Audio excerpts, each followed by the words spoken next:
Hey guys, it's Leslie here with YYC Knits. I'm just working the Iceberg Mitten pattern in magic loop method, and I just wanted to clarify a couple things here as far as the thumb gussets go. So basically I'm working across the front of the mitten in the pattern. So following chart A, I've got a purl, I've got 18 knit stitches, and then I've got 2 purl stitches at the end here, so 2 purls.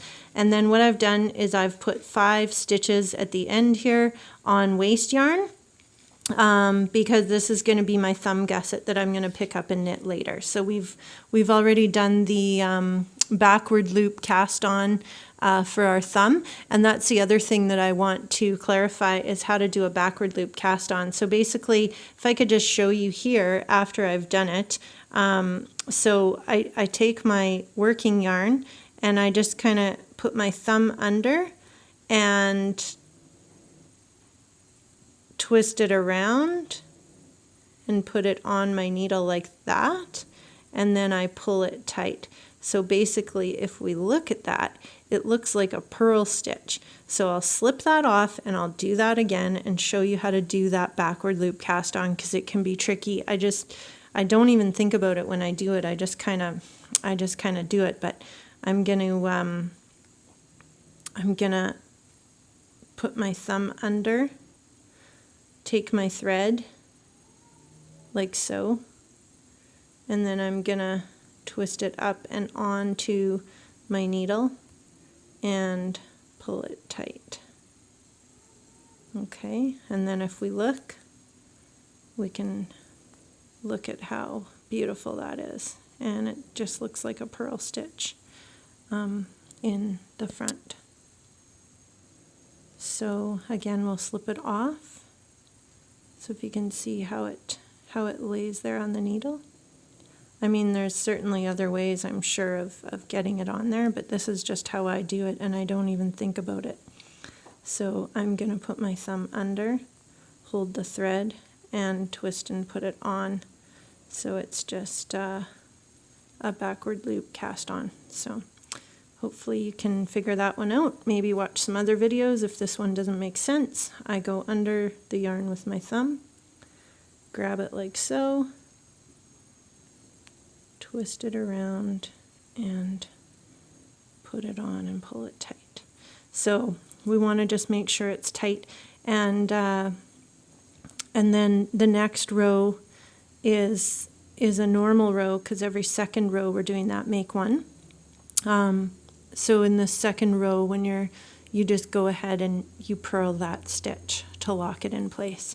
And if you can see, it makes a really nice invisible make one. You can't really see anything in this thumb gusset. The only thing I will say is make sure that you're tight. So when you put that stitch on, make sure it's tight. I'll do it one more time. So tighten it right up, make it tight, and then when you come back around the next time, you're just going to make sure that you purl that stitch and hold your thread nice and tight. Okay, so we got to the end of the cable, the normal cable pattern. We've put our 5 stitches on hold here. Now, what we're going to do here, I ran into a pickle because if we put these stitches on hold and start knitting with our thread from our left mitten, we're going to lock these thumb gusset stitches in place and have those stuck in with our mitten. So what we're going to have to do for the left mitten is something a little different. So we're going to just go ahead and we're going to purl these thumb gusset stitches. So that's 3, 4, 5. So that will be, those stitches are going to later be put on a waist thread. So here's our first purl stitch in our cable, chart A. So we're going to purl that. We're going to go ahead and knit across, the 18 or 218, and then 19 and 20 will be purled.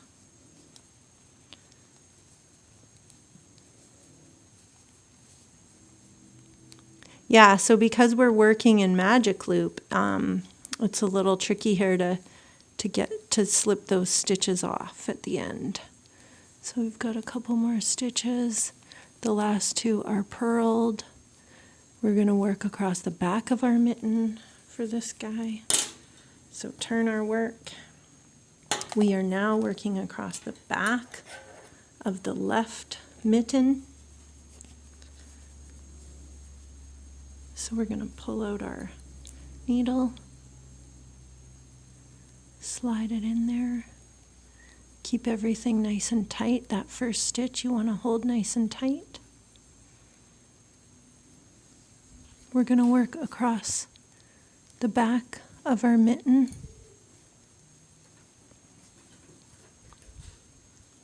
And those last 5 stitches are going to be placed on hold.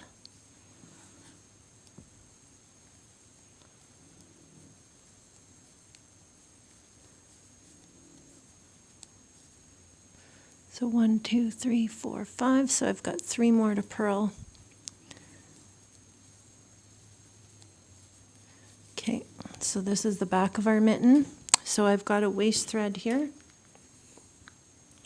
on a darning needle. So I'm going to 1, 2, 3, 4, 5. I'm going to take those 5 stitches off. Now you can see our thread is left here. So when we go around the front of the mitten, we're going to place the first 5 stitches on hold. When we go back around and do the front, we're going to place those onto this thread, and then we're going to start knitting the mitten from here, okay? And then that will have these guys here left, waiting on hold thread on waste yarn, and the rest of the mitt can be worked up to the tips of our fingers until we start decreasing. So that's how we're going to do that. All right, if you have any questions, don't hesitate to email, shoot me a line, and I can certainly do another video. So right now we're just going across the back to finish up here. So we've placed these already on hold. So we're going to take our hold thread for our right mitten now. And we're going to place these 5 here, 1, 2, 3, 4, 5, to give us a total of 10 thumb stitches that are on hold. And see where we're at now, which is perfect. So we're going to magic loop this puppy. These guys are our thumb stitches on hold, and we can just magic loop this all the way. So that works. All right, thanks for watching. I'd love if you would like to subscribe. If you have anything you'd like me to clarify or any videos that you'd like to see. I love working technique, so if there's anything you want to see, let me know. Shoot me a line. Thanks for watching.